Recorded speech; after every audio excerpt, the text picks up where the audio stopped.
Hello all, I am Rajeev Chandran. In today's session, I'm going to discuss about my project, Anomaly Detection of Time Series Data using Neural Networks. Let's take this further. The objective of this project is to develop a module for detecting anomalies in the power consumption using neural network. Anomaly detection using neural network is an unsupervised learning, contrasting that to the supervised learning, which entails a direct mapping between the input features and an output label.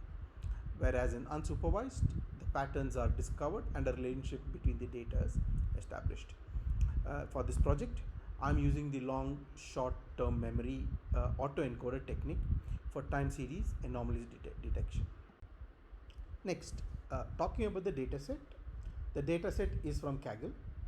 It is collected by a company called PJM Interconnection, and it has the data of multiple organizations starting from 2002 to 2018, which is nearly 16 years.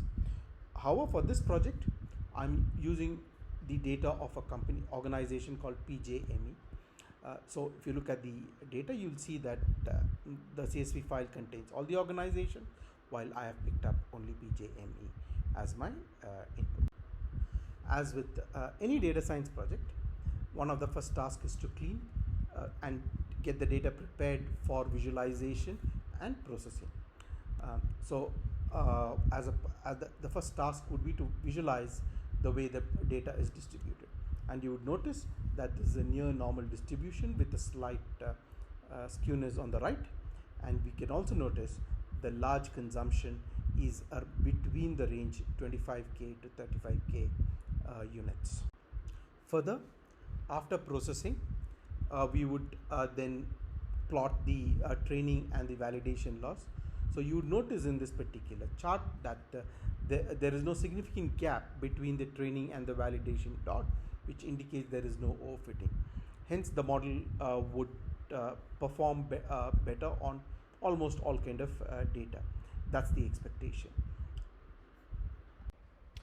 One of the quick ways to analyze that if our model is doing well, and also to know that there are anomalies within this particular data set, is to do this reconstruction of error, plot this reconstruction of error. So what it gives you the difference between the original input data and the reconstructed counterpart of that. So if there are anomalies, then it would not rebuild the anomaly part correctly, thus indicating that there are anomalies in this data set.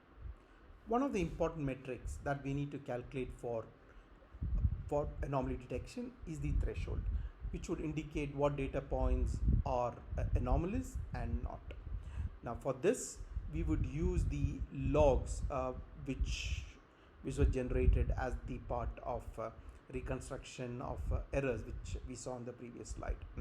From that, we will take the mean and the standard deviation, which is 2 times the standard deviation, add them, and that would give us the threshold. Now we are ready to do the prediction based on the threshold. This slide shows the predicted and anomalous data in the plot, and also the list of dates on which this anomalous data is occurring, based on the threshold that we calculated using the formula which we saw on the last slide.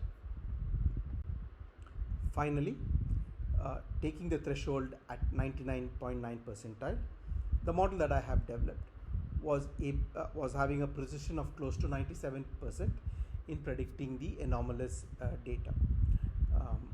With that, I conclude this presentation. Thank you for being with me. Have a good day ahead.